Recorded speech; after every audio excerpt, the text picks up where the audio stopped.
Hello friends, in the last lecture we have studied about electric potential due to a point charge.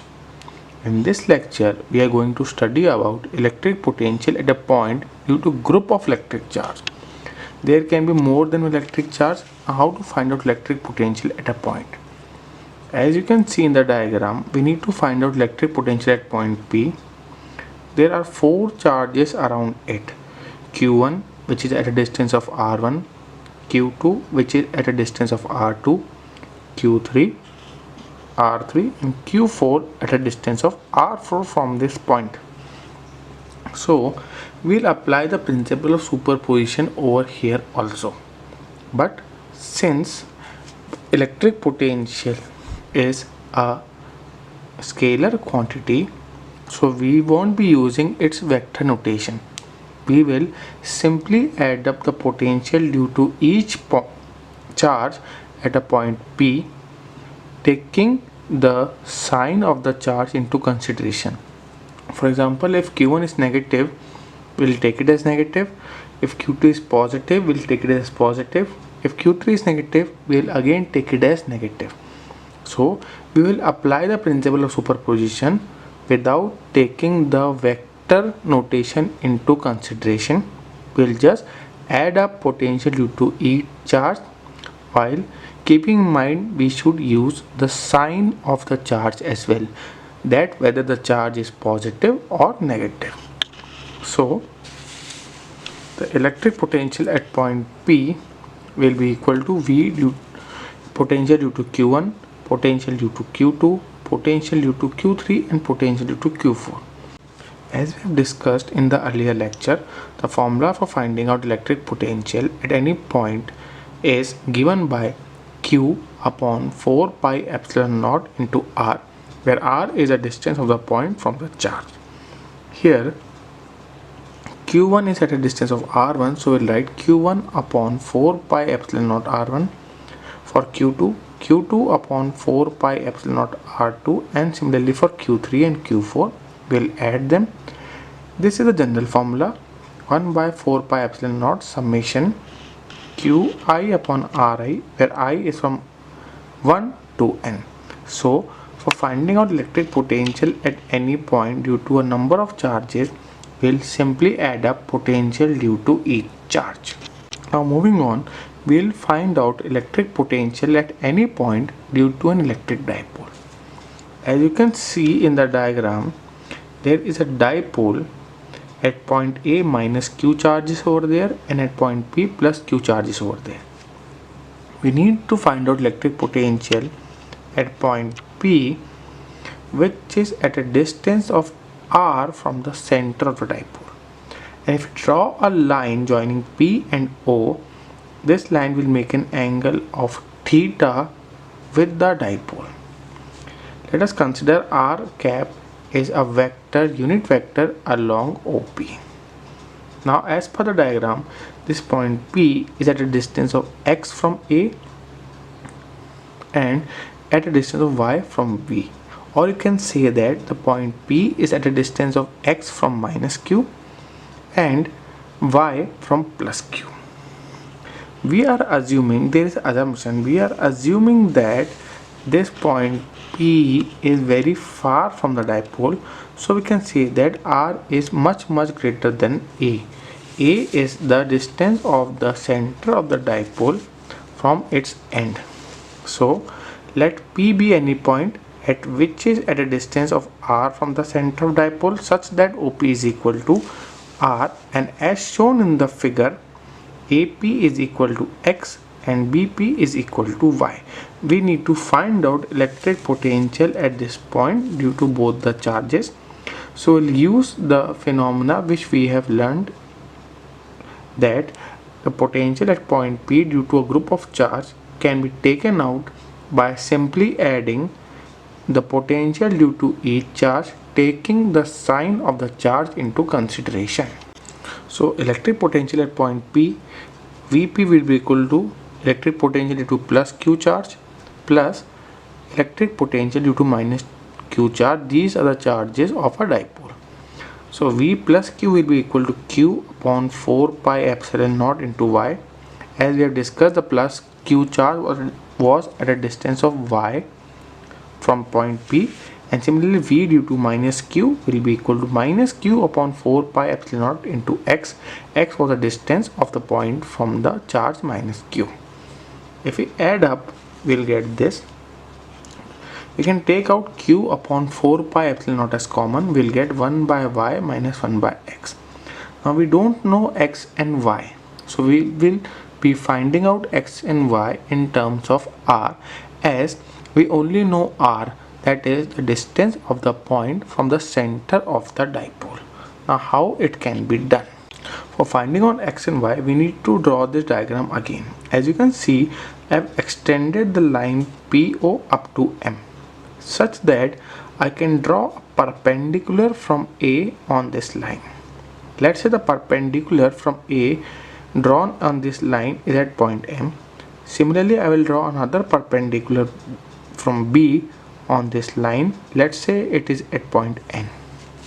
Since R is much greater than A, so we can assume that PM is almost equal to AP. That is, PM is almost equal to AP, as this point is very far from the center of the dipole. So we have assumed that PM is almost equal to AP. So we can say that PM will be equal to AP and AP is equal to X. So now PM will be almost equal to X. Now how to find out PM? From the diagram, PM will be equal to PO plus OM. We know that PO is equal to R. Now we need to find out OM. So as you can see in the diagram, AMO is a right angle triangle where OM is the base, AM is the perpendicular, and AO is the hypotenuse. So cos theta is equal to base upon hypotenuse. From there I can find out OM, which is equal to A cos theta. If I put it over here, I will get cos theta is equal to OM upon A. So OM will be equal to A cos theta. Hence we get X is equal to R plus A cos theta. Similarly, now I need to find out Y. As we have already discussed, since the point is very far off, so PB will be almost equal to PN. PB or BP is almost equal to PN, which is equal to Y. Now how to find out PN? If I look at the diagram carefully, PN will be equal to PO minus ON. PN is equal to PO minus ON. Now how to find out OM? ON will be equal to OM. As you can see, triangle AMO and triangle BNO are congruent. How? These two angles are same, theta. These two angles are same, 90 degree, and AO is equal to OB. So from this we can say that the triangle AMO and triangle BNO are congruent. So if OM is equal to A cos theta, then ON will be also equal to A cos theta. So from this I get Y is equal to OP minus ON. OP is equal to R, and ON, as we have discussed, is equal to A cos theta. Since ON is equal to OM, as triangle AMO and then triangle BNO are congruent, which we have just discussed. Putting this, I'll get this equation. Taking the LCM, A minus B, A plus B becomes A square minus B square. If I cross multiply, I'll get this. Here both R will get cancelled out, and I'll get VP is equal to Q into 2A cos theta upon 4 pi epsilon naught into R square. Why R square? Since R is much greater than A, then R square minus A square cos square theta is almost equal to R square. So on finally solving, we know that Q into 2A is a dipole moment. So Vp is equal to P cos theta upon 4 pi epsilon naught into R square. This is the formula using which we can find out electric potential at any point due to a dipole. Now how to write this in vector form also? We can write P cos theta as equal to P into 1 cos theta. Here 1 is the value of a unit vector which is along R, which we have taken as R cap, which we have already discussed in the diagram. As you can see in the diagram, what we will discuss is there is a unit vector R vector along R. So I have written P dot R. So finally we will get V is equal to P dot R cap upon 4 pi epsilon naught R square. See, P dot R will again get a scalar quantity, so we need not to worry that potential will become a vector quantity. It will be a scalar at any cost, because the solution of the dot product of two vector is always a scalar. Now from the diagram or from the value, we can find out electric potential on the axis of dipole. On the axis of dipole, as per the diagram, theta will be equal to 0. If theta is equal to 0, or it can be 180 degree also, it can be either this side or it can be either this side. So theta is equal to 0 or 180 degree. So we'll get both the values of V, that is plus P upon 4 pi epsilon naught R square or minus P upon 4 pi epsilon naught R square. What about the equatorial plane? At equatorial plane, theta will be equal to pi by 2, and as we know, cos pi by 2 is equal to 0. So electric potential on the equatorial plane of a dipole is always equal to 0. We must note this, that the potential due to dipole does not depend only on R, but also it depends upon the angle between the dipole moment vector and position vector, which we have discussed over here. If theta is 0, we will have both positive and negative values. If theta is equal to pi by 2, then we'll have 0 value. It means that the potential does not only depends upon the distance of the point, but it also depends upon the angle between the dipole moment and the vector which is indicating the direction of the point from the dipole. Now moving on, we'll study about equipotential surface. Now what do you mean by the word equipotential? The word equipotential means potential is same at every point. So equipotential surface is a surface at every point of which electric potential is same. If I draw a surface and at every point of the surface, if electric potential is same, then that surface will be known as equipotential surface. Now let us understand this. As we have discussed, electric potential due to a point charge is given by V is equal to Q upon 4 pi epsilon naught into R. So V is equal to Q upon 4 pi epsilon naught into R. Let's consider this charge as Q. Now the R can be anywhere. Let's say it can be over here. The same distance from this, let's say the R can be over here. कहने का मतलब यहाँ से आता है कि distance R है, थोड़ा सा आगे है, ये डिस्टेंस भी R हो सकती है, सिमिलरली ये डिस्टेंस भी R हो सकती है. So if we draw the locus, you will see that it forms a circular kind of thing around it. Similarly, if we move further, again this will be the locus. If we move on further, this will be the locus of the points. So this is the shape of equipotential. See, this point is at a distance of, let's say, R1 from Q. This point is also at a distance of R1 from Q.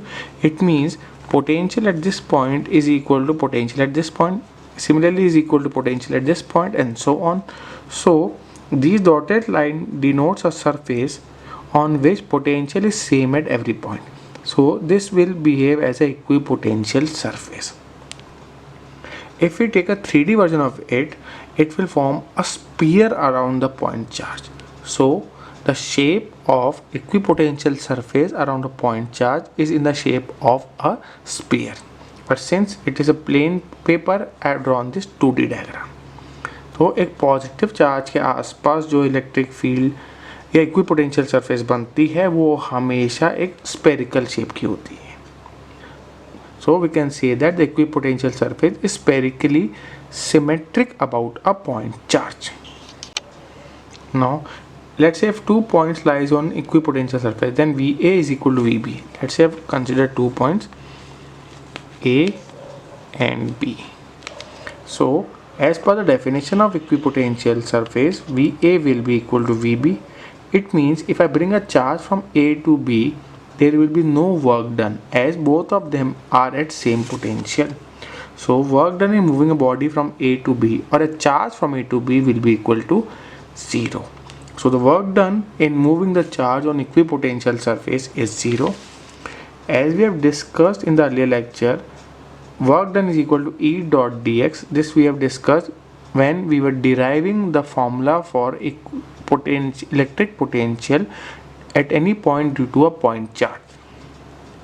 This was used over there. So dw is equal to E dot dx. As we know the work done is 0, so we can write E dx cos theta. For E कहाँ से आया ये समझने के लिए kindly refer to the earlier lectures. There you will get the answer कि ये E dx cos theta कहाँ से आया. ऐसा point था, we moved a charge from A to B and the electric field was in this direction. Since the body was moving from A to B, the direction of movement was this and the electric field intensity was opposite to each other. So we have read E dx cos theta. Since the work done is 0, so we'll say that cos theta is equal to 0. Electric field intensity 0 नहीं हो सकता, distance भी 0 नहीं हो सकता. So cos theta will be equal to 0. यहाँ से theta will be equal to 90 degree. अब इससे हमें क्या समझ में आया? इससे हमें ये समझ में आया that the field lines due to a point charge is always perpendicular to the equipotential surface. As I have drawn in this diagram, these lines indicate field lines and this is the equipotential surface. So the angle between electric field lines and the equipotential surface will be 90 degree and electric field lines will be always perpendicular to the equipotential surface. Now what if there is an uniform electric field? Then what will be the shape of equipotential surface? So as you can see in the diagram, this will be the shape of equipotential surface, and as you can see that the direction of electric field lines and the equipotential surface are perpendicular to. Now what will be the shape of equipotential surface due to an electric dipole? As you can see, this is an electric dipole with 2 point charges, and as we know around each point charges spherical shapes will be there. These dotted light indicates the equipotential surface, whereas these dark lines which are perpendicular to this surface indicates the electric field lines. What if there are two positive charge, equal positive charge? As we have already discussed about the pattern of electric field lines, this was a pattern of electric field lines and the dotted form will show the equipotential surface around them. Now there are some important points which we must remember about the equipotential surface. The first is no equipotential surface can intersect each other. It is quite obvious if they do so, then the electric field lines will also intersect, which is practically not possible. As we have already discussed, electric field is always perpendicular to equipotential surface. Third is stronger the electric field, closer will be the equipotential surfaces. Weaker the electric field, the equipotential surfaces will be far away from each other. So these are some important points which you must remember regarding equipotential surface. Next we are going to study the relation between electric field intensity and electric potential. E indicates electric field intensity whereas V indicates electric potential. Now I have drawn a coordinate system where there are three axes x, y and z. As you all know, the z axis is perpendicular to this plane of paper. I have taken a plus q charge at the origin and I need to find out electric field intensity at point P as well as the electric potential. Since a plus q charge is kept at a distance of x from point P, there will be some electric field intensity and the direction of electric field intensity will be radially outward. So the electric field intensity at point P due to this plus q charge will be E is equal to q upon 4 pi epsilon naught into x square, where x is the distance of point P from the charge. Similarly, electric potential at point P due to plus q charge will be V is equal to q upon 4 pi epsilon naught into x. If we differentiate the second equation with respect to x, that is dv by dx, I'll get minus q upon 4 pi epsilon naught into x square. Q upon 4 pi epsilon naught is constant and differentiation of 1 by x with respect to x is 1 by x square. So putting this, we get dv by dx is equal to minus q upon 4 pi epsilon naught into x square. From equation 1, we know that q upon 4 pi epsilon naught x square is equal to E. So we get dv by dx is equal to minus E. Now what does this minus sign indicate? This indicates that as we move in the direction of electric field intensity, the electric potential will decrease. इतना हम दूर जाएंगे P से आगे की तरफ चलेंगे, that is in the direction of electric field intensity, the value of electric potential will decrease. So we can say that the negative sign shows that electric potential decreases in the direction of electric field. And it's quite obvious.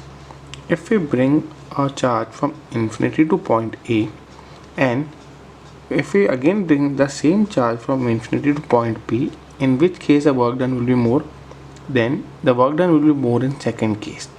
And as we know, potential difference or electric potential is proportional to the work done. Since the work done in second case is more, so we can say potential at B will be more as compared to potential at A. So as we move in the direction of electric field, the potential decreases, that is VB is more than VA. This is indicated by the negative sign in the formula. Now as we know, in case of a positive charge, the electric field is radially outward in all the direction. So we can say that electric field lines will be coming out of the plane of the paper as well. But we have derived a formula by taking only x-axis. What about y and z axis? So for this, there is a formula, that is E is equal to minus, this symbol is known as del operator of V. इसका derivation BSc level पे आता है. We'll just understand what is the meaning of this. This del operator is further expanded as del by del x into I cap, del by del y into j cap, del by del z into k cap. This del means partial differentiation. We write complete differentiation as this, and partial differentiation is written in this form. So if we multiply V inside, we'll get del V by del x I cap, del V by del y j cap, and del V by del z k cap. So using this formula, we can find out electric field intensity. Let me explain this by using a numerical. So let's study this numerical. So according to the question, if potential in a region is expressed by this expression, then what will be the electric field intensity at point 1, 1, 0? So how to solve this? As we know, E is equal to minus del operator into V. We have discussed this and we got the formula minus del V by del x I cap plus del V by del y j cap plus del V by del z k cap. This del V by del z means partial differentiation. First we'll put the value of V in all the three parts. So you can see I put the value of V in all the three parts.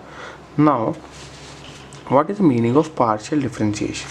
See here, x, y and z, all the three are variables, but if I am partially differentiating it with respect to x, then I will consider only x as variable y and z will be treated as constant. Similarly over here I am partially differentiating it with respect to y, so x and z will become constant, and in this case x and y will become constant. So if I differentiate this, I'll get 6y I cap, these are constant, so it will become 0. For this, x and z are constant, so I'll get 6x minus 1 plus 2z j cap. Here x and y are constant, so this will become 0, this will become 0, I'll get only 2y k cap. Now if I put the value of x, y and z, I'll get minus 6i cap plus 5j cap plus 2k cap. So this will be the value of electric field intensity at point 1, 1, 0. Thank you students for listening patiently.